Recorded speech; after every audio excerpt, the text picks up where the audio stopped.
저는 사실 15화의 예고편을 보고 희주가 우재를 죽이는 건가? 아, 이러면 안 되는데 라고 되게 걱정을 했었는데 리사가 우재를 죽일 줄은 몰랐어요. 대반전이었습니다.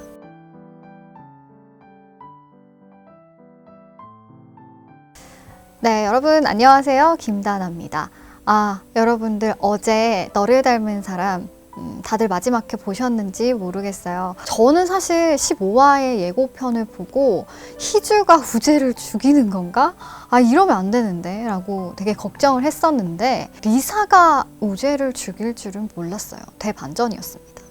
오늘은 어떤 얘기를 할 거냐면요. 여러분들 눈치를 채셨겠지만 고전소설 폭풍의 언덕을 이 너를 닮은 사람이 오마주를 했죠.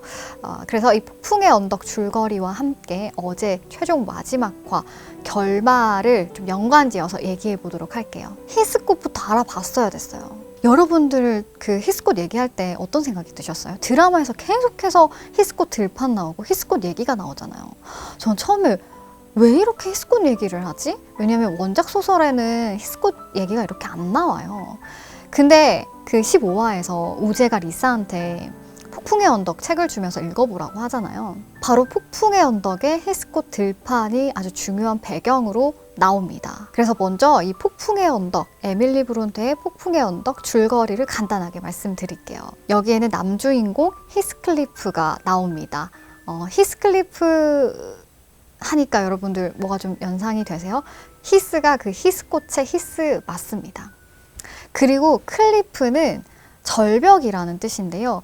히스콧의 그 히스와 클리프 절벽이라는 단어가 합성된 그 합성어예요. 이 남주인공, 폭풍의 언덕 남주인공 히스클리프가 바로 우재였던 거죠. 거리의 고아였어요, 히스클리프는. 그런데 어느 날 저기 매서운 바람이 부는 저 언덕 끝에 있는 워더링 하이츠라는 대저택의 주인 언쇼가의 입양이 됩니다.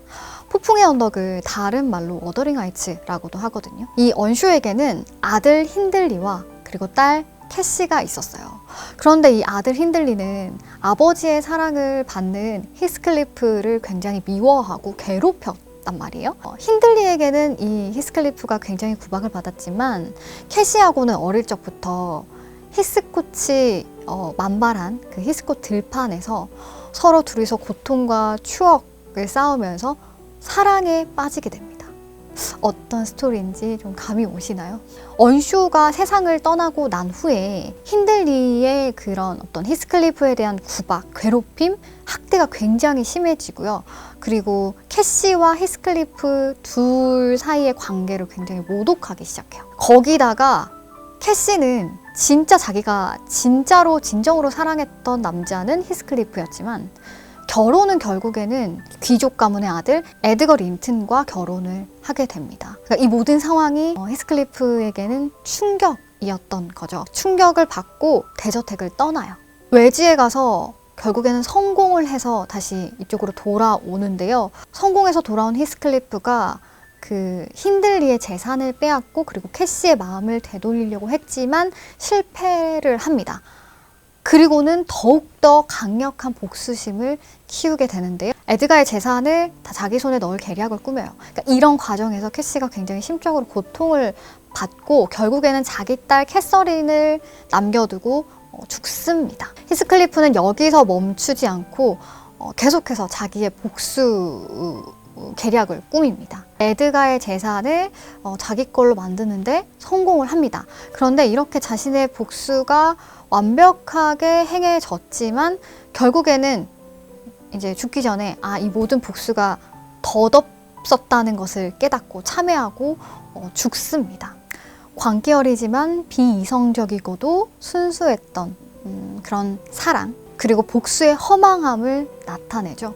우재와 희주의 그런 불운하고도 운명적이었던 사랑, 결국에는 모든 걸 파멸로 이끌었던 애증, 우재의 광기 이런 것들이 보이는데요. 희주와 우재의 사랑은요, 그 히스콧이 분홍색이잖아요. 어떻게 보면 뭐 마젠타색이기도 한데 그런 분홍색 붉은 꽃들이 이렇게 매서운 바람에 흩날리면서 그런 화염이 되는 것처럼 굉장히 뜨거웠던 사랑이기도 하고, 그리고 이런 둘의 어떤 광기 어린 사랑뿐만이 아니라 마지막에 어제 혜원이 주영의 아버지한테 죽임을 당하잖아요.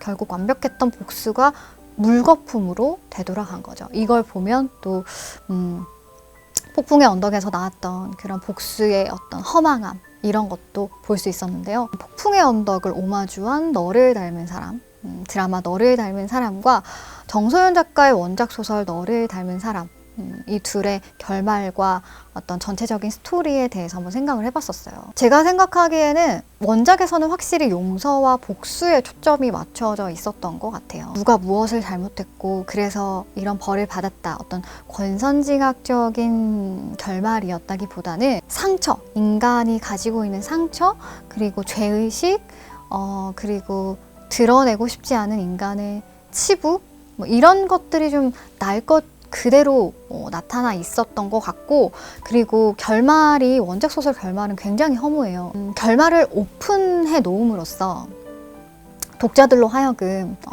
스토리 서사, 이 원작 소설의 서사와 인간의 심리에 좀 더 집중하게 하지 않았나 이런 생각이 들고요. 그러니까 이런 여러 가지 인간의 심리가 점철된 모습을, 그러니까 상대에 비친 내 모습을 통해서 그려낸 거거든요. 그러니까 그게 정소연 작가만의 어떤 필력인 것 같고, 저는 그게 굉장히 강렬했던 것 같아요. 그리고 드라마 같은 경우에는 정말 드라마에 딱 맞는 결말로 이어진 것 같고요. 사실 이게 원작 소설보다는 굉장히 플롯이 조금 복잡해요. 인물도 추가된 인물이 더 많았고, 그래서 어떻게 보면 저는 사실 15화 때까지만 해도 이거 산으로 가는 거 아니야? 라는 걱정을 했었는데, 와, 진짜 어제 알찬 결말이었다고 생각해요. 진짜 딱 깔끔하게 포장을 잘했고, 결말 너무 좋았고, 연출력 너무 좋았고, 인물들이 다 입체적이거든요. 그러니까 전부 다 좀 악하기도 하고 나약하기도 하고 모든 사람들에게 있는 면이었기 때문에, 이게 또 욕을 하다가도, 이 인물에 대해서 막 비판하고 욕을 하다가도 뭔가 좀 이해가 되기도 하고 진짜 이 드라마 너무 고퀄리티인데 시청률이 너무 낮았어서, 그만큼 시청률이 안 나와서 개인적으로 너무 아쉬웠어요. 이 드라마를 제대로 보려면 원작 소설이랑 폭풍의 언덕이랑 같이 이렇게 보면 훨씬 더 이해가 잘 될 것 같아요. 그래서 이번 기회에 제가 폭풍의 언덕을 다시 읽어보면서 이 작품에 대해서 할 말이 너무 많은 거예요. 그래서 다음 콘텐츠로 폭풍의 언덕을 한번 가져와 보도록 하겠습니다.